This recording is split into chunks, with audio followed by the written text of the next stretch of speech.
Hey, good morning, Vintage family. Today, we are actually in gathering, and we're not going to be putting that out publicly because we're dealing with some fairly high-level information about some of the work that we do across the globe, and we always try to protect that just to keep the work of the Lord going smoothly. And yes, I'm intentionally speaking in vague terms. We do a lot of mission work that deals with rescuing children and seeing them step into better opportunities in life. And so those things need to be, let's just call it classified. So because of that, I decided to take a few moments today to just share some things that have been stirring around in my heart, things I've been chewing on. A lot of times with my job, my company that I run, I fly around the United States a lot to visit churches and where we're doing integrations, and I get a lot of time on the plane, and I get a lot of time in my Bible. And every once in a while, the Lord will just give these little thoughts and ideas, and they might not necessarily work into a full-blown teaching on a Sunday morning, but I wanted to share one that I've been thinking about a lot lately, and it's really out of Luke chapter 6, and it's around the idea of giving. And if I could just put a lens around it for us to view it with, in essence, I think we completely misunderstand giving, why we give, and what the purpose is. And so Jesus makes some statements that I want to read. If you know this passage, just listen to me read it. But if you'd like to, it's in chapter 6, verse 38.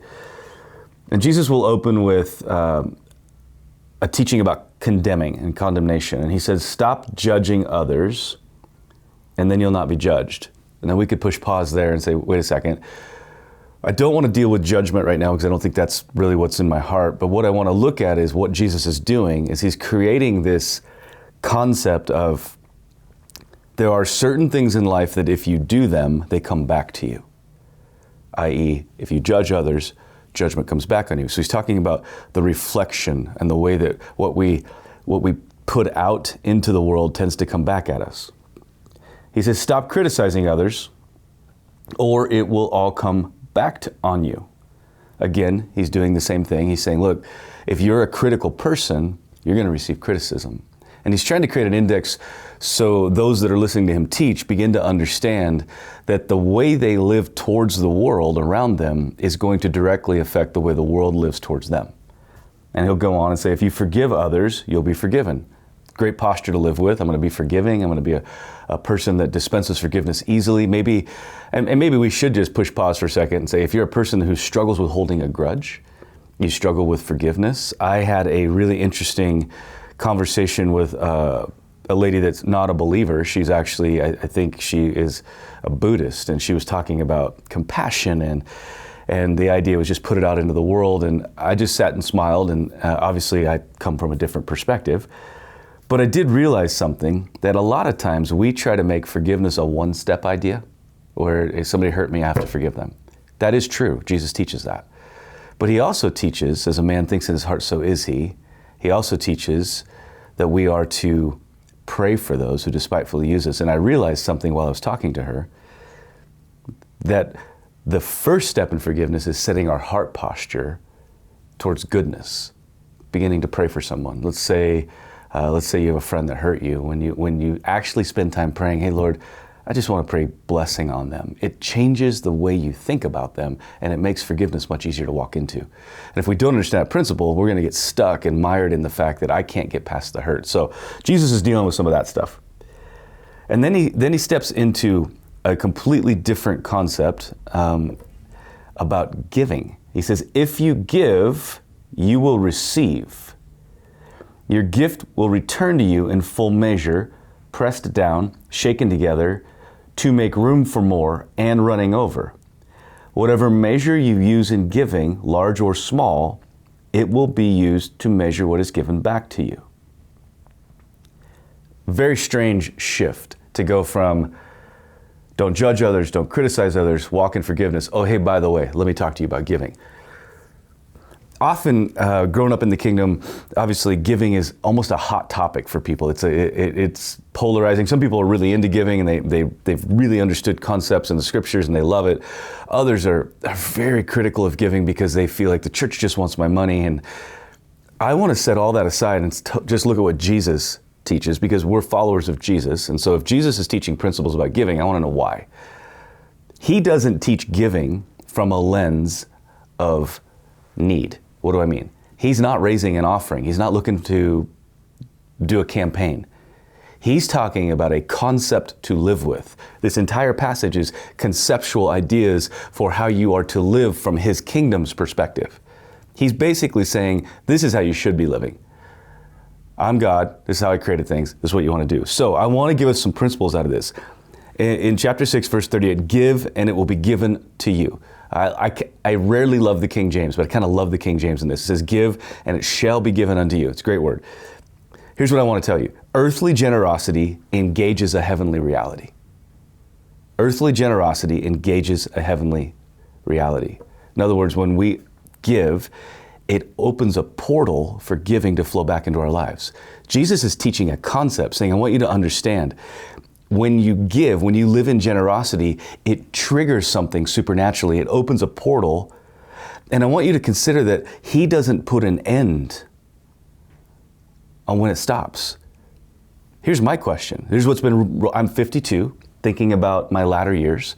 And I started realizing, if I live this principle, which obviously I'm teaching it because it's been something the Lord's taught me through the years and I love it. I love generosity. I think it's a blast. But what does that do for my family? Because there's no end to this. When I step into generosity, it opens a supernatural portal.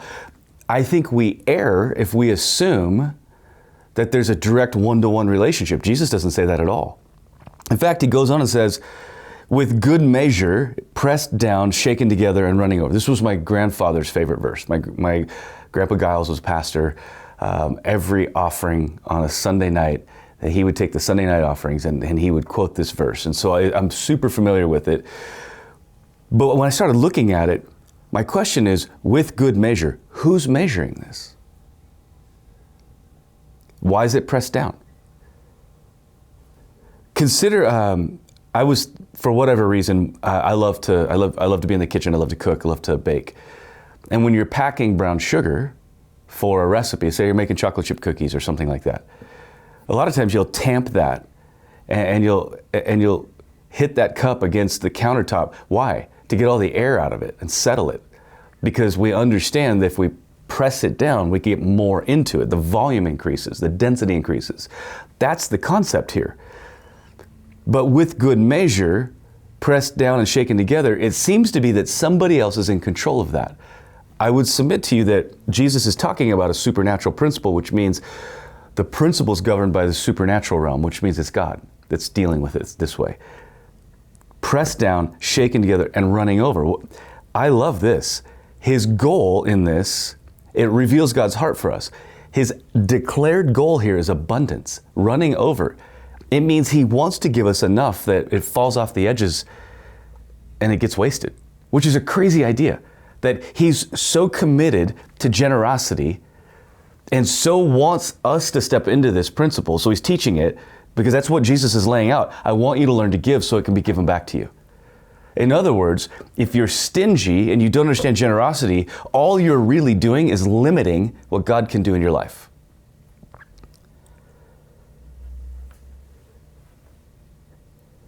It means God is actually trying to fit as much blessing as possible into your life. Could you consider with me that that might explain why there's such a strong human sin nature tendency and such a strong demonic idea to align against giving? There's so many internal voices of distrust, wanting to, I don't know if I should. Giving has nothing to do with who you're giving it to. Giving has to do with who you're releasing it to. I give because he told me to. I love this.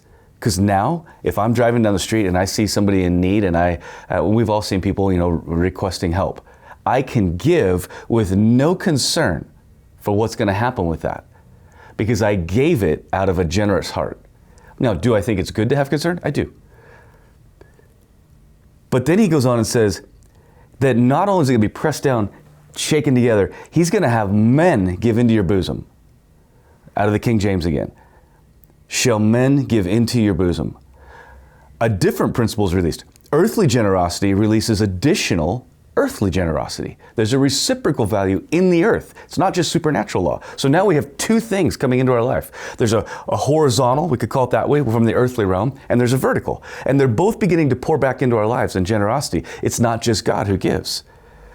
I see something in this that I had not seen. I was on a plane a couple weeks ago. Generosity changes my interactions with others. It draws favor out of people. Being a generous person draws favor out of people. It doesn't mean it draws favor from the ones you gave to. It means there's a favor index that begins to move towards you because you're a generous person. And then he lands it, and I love where he lands it. For with the same measure that ye meet, it's a great phrase from King James, withal it shall be measured to you again. So let's look at that in the New Living, because it doesn't make a lot of sense in that one. Whatever measure you use in giving, large or small, it will be used to measure what is given back to you. Measured, it means to apportion. Your generosity is not measured against someone else's means. It's measured against yours. Think about the widow's mite, what Jesus teaches the disciples. She gives very little from a fiscal point of view, but it's a large chunk of her life. So your generosity is measured against your means. So let's say your means are, I have $5 I can give. Give it. Give it with great gratitude and thankfulness and pride. Don't give it with this isn't going to do much. That's the wrong principle. We're not talking about financial principles here. We're talking about kingdom economics. Generosity is not about finance. Generosity is about an attitude of heart before the Lord. And so if your means are little, or if your means are great, give according to your means. What I also see here is that our understanding of this directly affects this principle. If I understand this principle, I can step into it. If I don't, it's almost like not being willing to go through a door. There's a doorway here to step into blessing. What I see here that I had not ever seen before. Jesus opens with, hey, give so it can be given to you. He's inviting those listening to his teaching into a generous lifestyle so the pressed down, measured together thing can happen for them. The other thing I see here is the return in generosity is limitless. There is no 10% tithe index on this. Now, how do we give? Different conversation. I think if we're talking about kingdom dynamics and kingdom economics, then we need to do it in a kingdom way. There's a lot of teaching in the scriptures about how to give correctly. I do believe the tithe belongs to the storehouse. I think biblically tithe is 10%. I think that is supposed to come to the local church. I think that's how the Lord set it up. But generosity, the offering, the giving, this is a lifestyle pattern, not just a write a check once a week idea. It's me learning how to live with an index that says, I'm a conduit of resource to the world around me, because every time I step into that, he just pours back in. My nephew is a musician, and I won't use his name because I didn't ask him if I could use this story. So he moved to a city in the United States to try to make it as a musician, and decided that he was so broke that he was just going to lean everything he had into the Lord. So he started tithing 40% of his income. And he was sharing stories with us, and I know how broke he was. I mean, it was like, I'm eating top ramen 3 meals a day kind of broke. So Uncle Greg doesn't have the heart to say, dude, that's kind of crazy. Maybe just give 10% for a while until you get back on your feet. Because I was really proud of him, because it was his decision. It wasn't a teaching he heard. It was just him going, I want to test this principle. We would sit and talk about his journey, and I'd offer him jobs to come here, and he's like, I really feel like I'm supposed to stay the course. I'm like, okay. And I felt like the Lord just whispered to me a couple things. I want you to support him in it, and I want you to bless him. And so I had a guitar that I loved, but I never play it because those days are kind of behind me. And so he was out here with us, and I just handed it to him and said, hey, this is for you. And he was a little shell-shocked, but I felt like the Lord was very clear with me. I want you to do this so he begins to understand that he's stepped into a lifestyle of generosity, and I'm going to begin to bless him. And so I just happened to be the guy in the room that could hear the voice of the Lord, and the Lord used me. Within 3 months of that moment, all of a sudden he lands a gig. He's touring the United States as a musician. Everything shifts and changes. And I love it because what I see is a young man who understood the principle of, if I give to him, he gives to me. And I know the arguments, well, we don't give to get.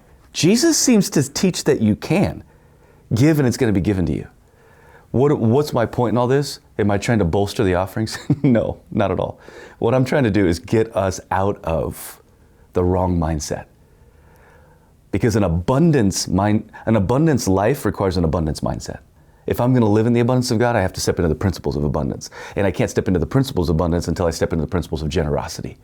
And generous living draws favor out of heaven and it draws favor out of the earth. That's what I want for us, is to become a generous people so we can shape the city, we can shape the world, we can send money overseas, we can do everything we're supposed to do because we've caught on to this principle that Jesus said, and we've realized like, oh, wait a second, I can give and he just pours back in? And here's what I love. Proverbs teaches this. It is impossible to outgive God. The man who gives to the poor gives to the Lord, and he will never allow himself to be held in debt. There is this wild index available to us that I don't think we see. And I want to challenge you. Go to Luke 6, read it, study it, look at it for yourself. I'll leave you with one last story, a personal testimony. Last year, 2024, I felt like the Lord said to me something very unusual. It had never happened before. In January, I just felt like he said, I want you to tithe on the year this month. I was like, excuse me? Because to do that, that means I'm giving out of what I've saved, which was, being carnal, that's mine. And I already tithed them, it's mine. And so I prayed through it. I talked to Belinda about it. She's like, I love this. So we did it. I got to the end of the year and realized a couple things. I took a faith step. I did not know what I was going to make because of business style. I just didn't know. I took a guess, and I took a big guess. I was like, all right, let's just send it. Let's see what happens. Worst case scenario, I gave too much. God will bless it. I get to the end of the year, and I actually had to give more. What did I learn out of that? That our King loves to play with finance with us. He loves to grow our understanding of his goodness. And if we will just relax and partner with his character, of how good he is, learning to be generous people because of that, he's going to pour incredible resource and opportunity into our lives. I hope you can chew on this. Hope you can take it away and consider it. I hope it changes the way you live towards money. I love you guys. Have a great week.